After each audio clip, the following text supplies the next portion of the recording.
লেখা আছে সেই হেপা কেয়ার 22 এবারে তার আনুষ্ঠানিক প্রকাশ হলো এইমাত্র। এখানে আমাদের যারা সম্মাননীয় সদস্য রয়েছেন আমরা ধন্যবাদ দিয়ে থাকেন দেশবাসীকে।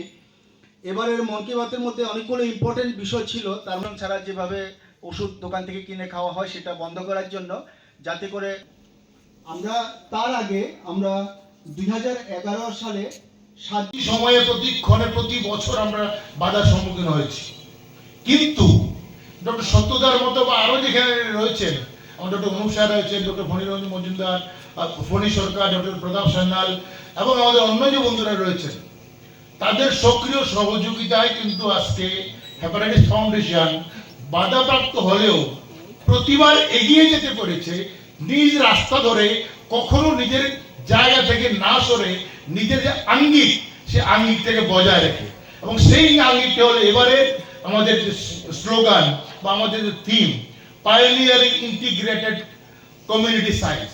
সেটা কি হচ্ছে? সময়ের সঙ্গে পৃথিবী পাল্টাচ্ছে, হেপাটাইটিস ফাউন্ডেশন পাল্টাচ্ছে। সায়েন্স শুধুমাত্র আগে যখন আমরা শুরু করেছিলাম, যেভাবে বলেছে যে আমরা হেপাটাইটিস বি ভ্যাকসিনেশন নিয়ে শুরু করেছি, গ্রামে গঞ্জে যেখানে খুশি, বাজারে, কখনো আমরা রাজনৈতিক বক্তৃতা দিইনি, কিন্তু বাজারে দাঁড়িয়ে যে স্বাস্থ্যের কথা বলা যায় সেটা কিন্তু হেপাটাইটিস ফাউন্ডেশনের সদস্যরা দেখিয়েছে যে স্বাস্থ্যের কথা, নিজের ভালোর কথা। আমরা সবাই কিন্তু সেলফিশ, আমরা স্বার্থপর, সেই স্বার্থপরতা যদি আমি কাজে লাগাতে পারি, স্বার্থপরতাকে আমি ভালো থাকতে চাই, আমি সুস্থ থাকতে চাই, মরতে চাই না, আমি মরিতে চাই না, আমি সুন্দর গোপনে, তাহলে আমি সুস্থ থাকতে হবে।